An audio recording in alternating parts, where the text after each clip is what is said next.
दोस्तों, अगर हम अपने जीवन में सीखना चाहें ना, तो हम किसी से भी सीख सकते हैं। बस हमारा दिमाग खुला होना चाहिए और हमारे ऊपर ईगो हावी नहीं होना चाहिए। हमें ये नहीं सोचना चाहिए कि कौन हमसे छोटा है, कौन बड़ा है, कौन ऊंचा है, कौन नीचा है, कौन अच्छा है और कौन खराब है।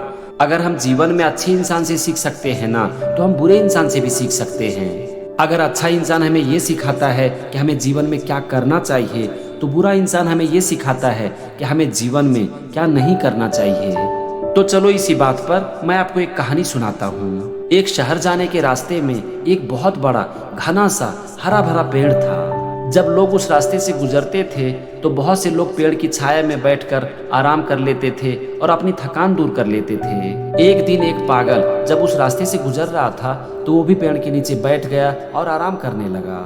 अपनी दिमागी हालत के कारण वो वहां पर बैठकर जोर जोर से हंस रहा था। तभी वहां से एक आदमी गुजर रहा था जो कि अच्छा कपड़ा पहना था, अच्छा दिख भी रहा था और वो पेड़ के नीचे बैठकर आराम करना चाहता था। तो जैसे ही उसने उस पागल को देखा जो कि पेड़ के नीचे बैठकर जोर जोर से हंस रहा था, तो उसने उससे कहा कि तुम यहाँ से निकलो, मुझे यहाँ बैठकर आराम करना है। तो इस पर वो पागल कहता है कि मैं क्यों यहाँ से हटूं, मुझे आराम करना है, मैं कहीं जाने वाला नहीं हूँ, तुम कहीं और जाकर आराम कर लो। तो इस पर वो आदमी कहता है कि तुम मुझसे इस तरह से बात कर रहे हो, तुम जानते हो कि मैं कौन हूँ? तो इस पर पागल कहता है कि कौन है तू? तो इस पर वो आदमी कहता है कि इस राज्य का जो राजा है मैं उसका मंत्री हूँ और इसीलिए यहाँ पर मैं ही बैठूंगा, मेरा ये अधिकार है, तुम यहाँ से निकलो और कहीं और जाकर तुम आराम कर लो। तो ये सुनकर पागल थोड़ी देर के लिए हंसा और वहां से निकल गया।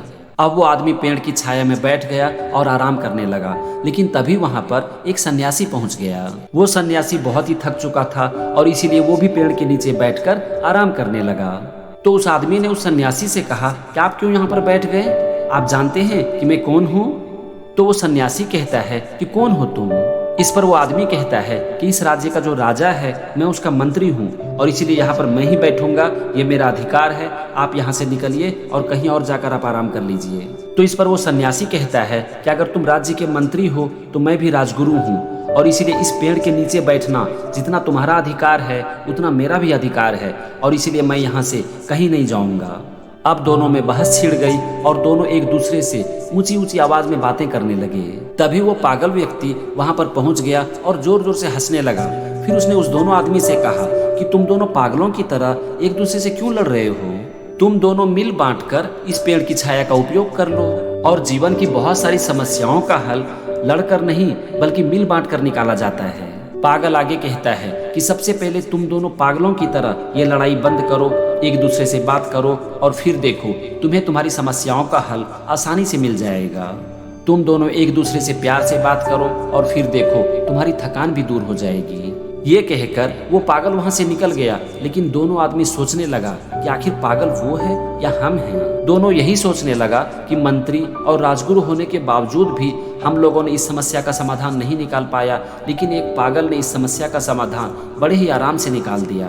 दोनों यही सोचने लगा कि जिंदगी का इतना अच्छा ज्ञान जो कि हमें किताब नहीं सिखा पाया वो एक पागल ने सिखा दिया। दोस्तों, ये थी एक छोटी सी कहानी जो कि हमें यही सिखाती है कि जीवन सबसे अच्छा शिक्षक है। अगर सिर्फ हम अपने दिमाग को खुला रखें ना, तो हम जीवन में बहुत कुछ सीख सकते हैं, क्योंकि ये जिंदगी हमें बहुत कुछ सिखाती है और ये कहानी हमें यही सिखा रही है।